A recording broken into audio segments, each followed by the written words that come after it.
ಬಿಜೆಪಿಯ ವಕ್ಫ್ ಹೋರಾಟ ಯತ್ನಾಳ್ಗೆ ಹಿನ್ನಡೆ, ವಿಜಯೇಂದ್ರಗೆ ಶಕ್ತಿ ತುಂಬಿ ಕಿವಿಯನ್ನು ಹಿಂಡಿದ ಹೈಕಮಾಂಡ್. ರಾಜ್ಯಾಧ್ಯಕ್ಷರಾದಿಯಾಗಿ ಎಲ್ಲರೂ ನಾವು ನಡೆಸಲು ಉದ್ದೇಶಿಸಿರುವ ಜನಜಾಗೃತಿ ಅಭಿಯಾನಕ್ಕೆ ಬರಬಹುದು ಎಂದಿದ್ದ ಯತ್ನಾಳ್, ಕರ್ನಾಟಕ ಬಿಜೆಪಿಯ ಬಣ ರಾಜಕೀಯಕ್ಕೆ ಹೈಕಮಾಂಡ್ ಫುಲ್ ಗರಂ, ಜೊತೆಯಾಗಿ ಹೋಗುವಂತೆ ತಾಕೀತು.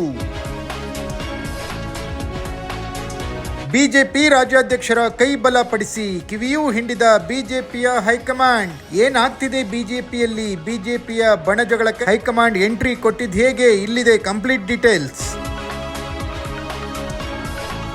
ರಾಜ್ಯದಲ್ಲಿ ಬಿಜೆಪಿಯ ಎರಡು ಬಣಗಳು ನಡೆಸಲು ಉದ್ದೇಶಿಸಿರುವ ವಕ್ಫ್ ಹೋರಾಟಕ್ಕೆ ಸಂಬಂಧಿಸಿದಂತೆ ವರಿಷ್ಠರು ರಾಜ್ಯದ ನಾಯಕರ ವಿರುದ್ಧ ಗರಂ ಆಗಿದ್ದಾರೆ. ಒಂದಾಗಿ ಹೋರಾಟ ನಡೆಸಿ ಜನರ ವಿಶ್ವಾಸ ಗಳಿಸಿ ಎನ್ನುವ ಸಂದೇಶವನ್ನ ಕೇಂದ್ರ ಸಚಿವ ಪ್ರಹ್ಲಾದ್ ಜೋಶಿ ಮೂಲಕ ರವಾನಿಸಿದ್ದಾರೆ.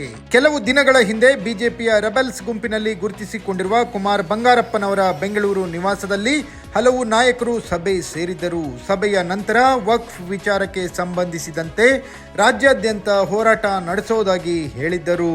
ರಾಜ್ಯಾಧ್ಯಕ್ಷ ವಿಜಯೇಂದ್ರ ಸೇರಿದಂತೆ ಎಲ್ಲರೂ ನಾವು ನಡೆಸಲು ಉದ್ದೇಶಿಸಿರುವ ಜನ ಜಾಗೃತಿ ಅಭಿಯಾನಕ್ಕೆ ಬರಬಹುದು. ವಿಜಯೇಂದ್ರ ಅವರಿಗೆ ಕಳಕಳಿ ಇದ್ದರೆ ಅವರು ಬರಬಹುದು, ಇಲ್ಲದಿದ್ದರೆ ಬಿಡಬಹುದು ಎಂದು ಬಸನಗೌಡ ಪಾಟೀಲ್ ಯತ್ನಾಳ್ ಹೇಳಿದ್ದರು.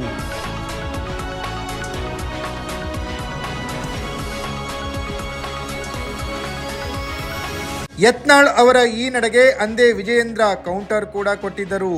ಯತ್ನಾಳ್ ಸಭೆ ನಡೆಸಿದ್ದ ದಿನವೇ ಜಿಲ್ಲಾವಾರು ಪ್ರವಾಸಕ್ಕೆ ವಿಜಯೇಂದ್ರ 3 ತಂಡವನ್ನ ರಚಿಸಿದ್ದರು. ರೆಬೆಲ್ಸ್ ಕ್ಯಾಂಪಿನಲ್ಲಿರುವ ಬಸವನಗೌಡ ಪಾಟೀಲ್ ಯತ್ನಾಳ್, ರಮೇಶ್ ಜಾರಕಿಹೊಳಿ, ಲಿಂಬಾವಳಿಯನ್ನ ಒಂದೊಂದು ತಂಡದಲ್ಲಿ ಹಾಕಿದ್ದರು. ಆ ಮೂಲಕ ಚಾಣಾಕ್ಷ ರಾಜಕೀಯ ನಡೆಯನ್ನ ಇಟ್ಟಿದ್ದರು ವಿಜಯೇಂದ್ರ. ಬಿಜೆಪಿಯ ಬಣ ರಾಜಕೀಯಕ್ಕೆ ವರಿಷ್ಠರು ಸಿಟ್ಟಾಗಿದ್ದಾರೆ. ಪ್ರತಿಪಕ್ಷವಾಗಿ ಗಂಭೀರತೆಯಿಂದ ಇರಲು ಬಿಜೆಪಿ ಹೈಕಮಾಂಡ್ ರಾಜ್ಯ ನಾಯಕರಿಗೆ ಸೂಚಿಸಿದೆ.